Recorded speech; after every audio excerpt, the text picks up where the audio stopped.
Look, the mouth even opens. That's pretty cool. Now let's check out his second transformation.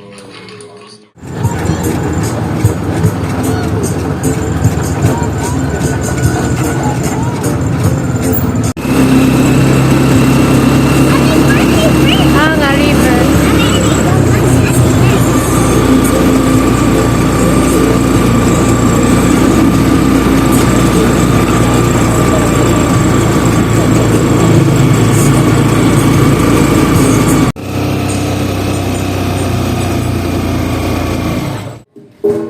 Go ahead, drinks. Gentlemen, rice.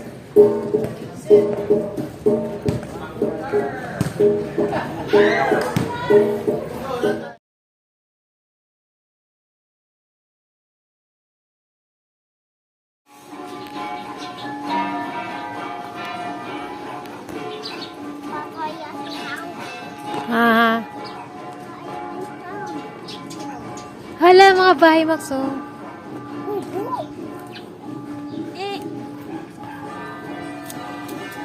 Hindi ka pareho sa Hawichon.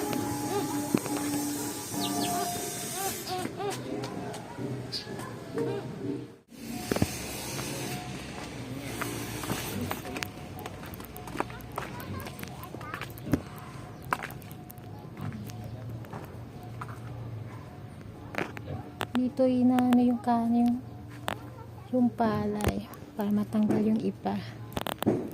Ayan, kaya ng bigas at kama sa taas, tulugan sa taas. Siguro ito rin at bench. May sungoy pa ng carabao sa loob. Ayan, mga palayok, lagay ng mga pagkain at lutuan. Ito pala yung bahay na sinuunang Igorot.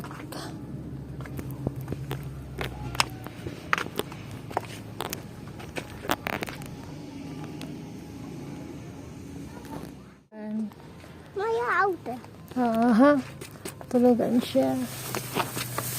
Doon din sa kabila. Not too dark. Ito yung loob ng ato.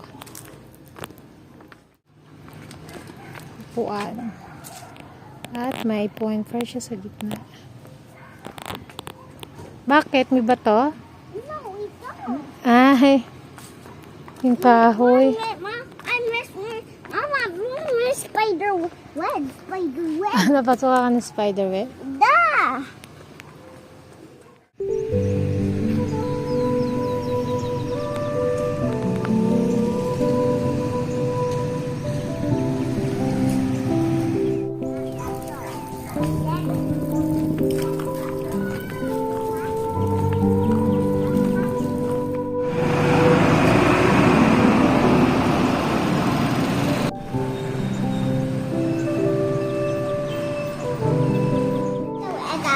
Ganyan what's Kanya kaya.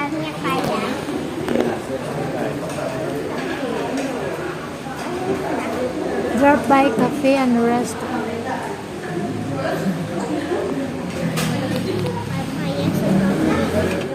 Aha.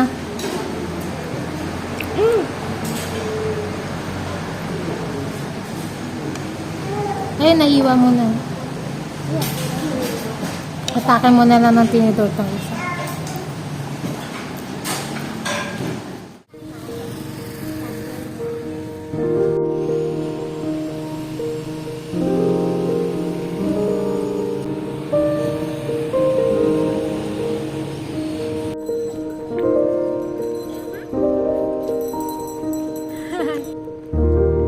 Susundan kita, baby.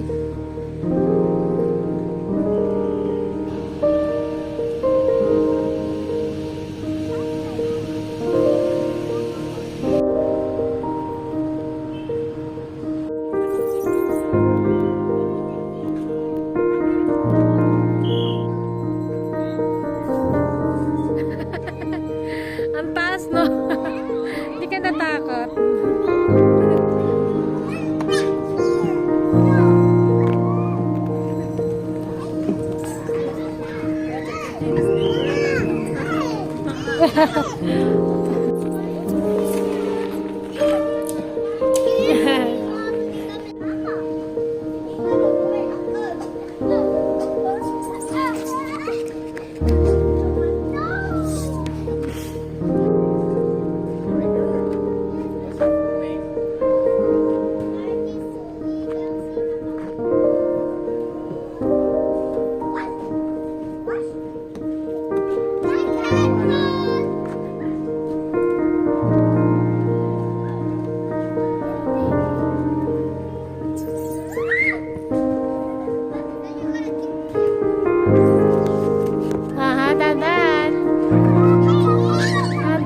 dito na sa dulo.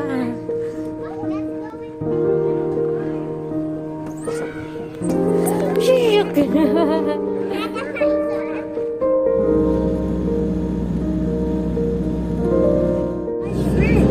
Chicken rib. Mahaba na itong chicken rib. Papa, broken house. What?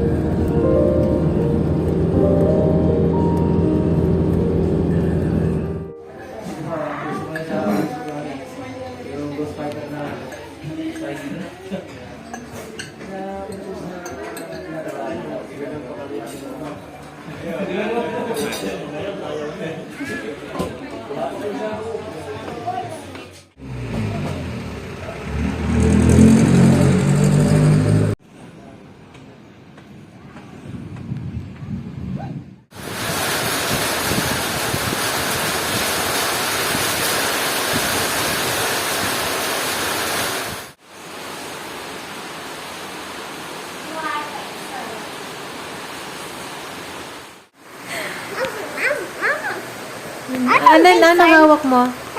Mapa. Nasaan tayo? Gagalapin natin ka doon. Diyan, di ko lang sa tayo banding. Mata road tayo. Hanapin natin kung saan. Mountain road. Mountain road. Hey, nasa buntok na tayo. Nasa sagada tayo eh. Tama? Takil ba? Ita road. Wag, gusto punta sa cave. Dam. Sabihin natin kay Papa. No, meron cave. Silip lang tayo sa cave. Mama, tata. Tata cave yan. Tata am tayo. Hindi. Tingin na, hanapin natin kung saan tayo. Ang tayo, tama? Hindi, anak.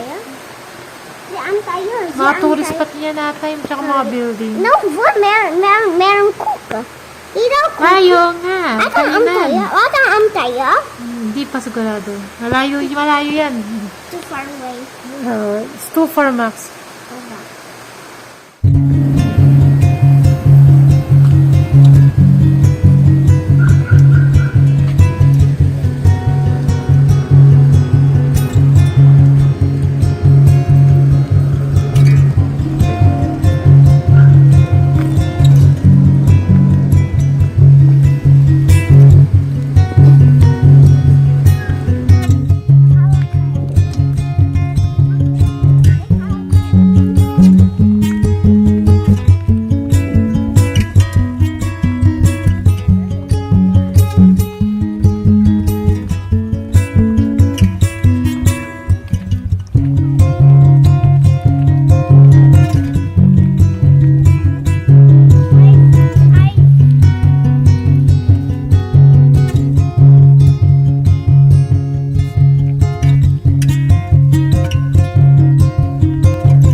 Ginagamit nila na lahat ng puntod lalagyan nila ng Ganito. Galing po to sa, parang kahoy ng pine tree. Lahat lalagyan nila ng tapos sabay-sabay nilang sisindihan. Pag November 1. Yun kasi ang ginamit nila noon nung wala pang kanila. Hanggang may pinapractice pa rin. Tapos naging tradition na, kaya hanggang ngayon kahit mayroong kandila, Ginagawa pa rin. ginagawa pa rin.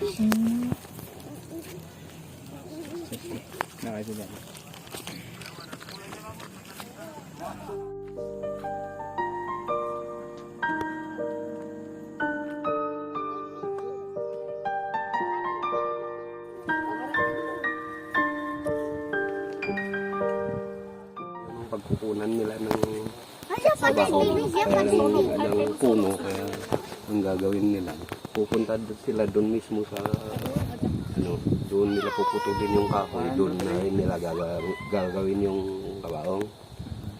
Kapag medyo magaan-gaan na, tsaka nila iuwi. Saan galing yung mga kahoy sa Baguio? Dito sa boundary ng Mountain Province at Agra. Doon talaga yung may mapuno, no? Yan yung mga puno dati. Bali, itong mga puno dito sa Sagada, lately nyo lang tinanim. Mga early 1900s. Yung nalaman ng mga American missionaries na merong pine tree doon, inano nila yung mga tao. Hinire nila ang mga tao dito para kumuha ng mga seedlings doon. Tsaka nagtanim dito. Sa kanila tinanim doon sa may malapit sa church. Okay, tapos yun, nagbunga na. Madali na pala siyang mag-spread. Yung pine trees ata sa mga malamig na lugar lang ata sila. Oo. Ito, no? Medyo mataas yung altitude. Parang nung panahon natin ng World War II, hawak to ng mga Americans, no? Tsaka yung Mountain Province, tsaka yung Benguet. Oo, yung mga American missionaries dito, parang yun yung kasagsagan ng ano nila, ng improvements nila sa mga ano.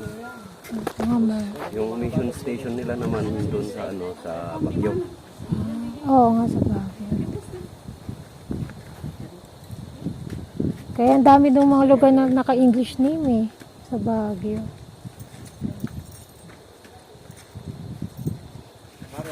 Pero nung World War II, di kayo kasama na atake ng mga Hapon. Dahil atake din.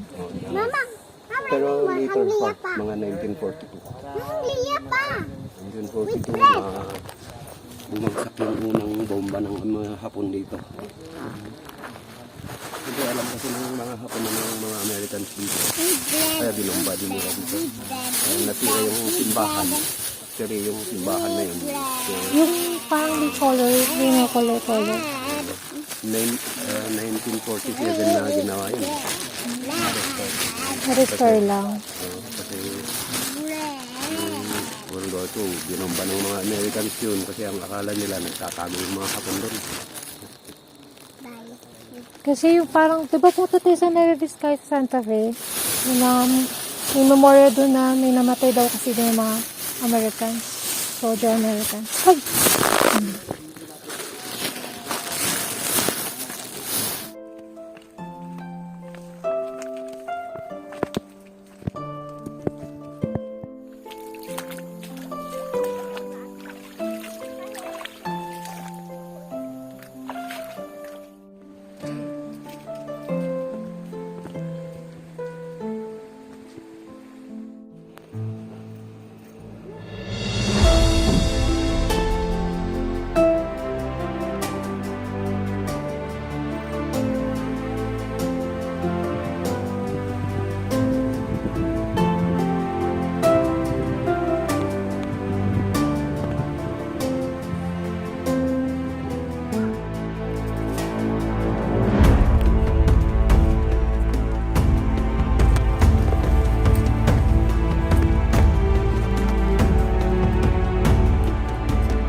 May kanin sa ano, pisngi.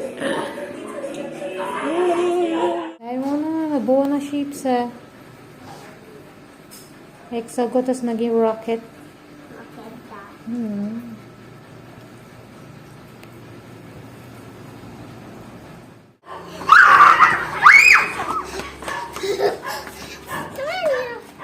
Max, nag-ipag-gibay. Minsan ko na sa'yo. Pag-gibay. Gibay mo. Gibay mo.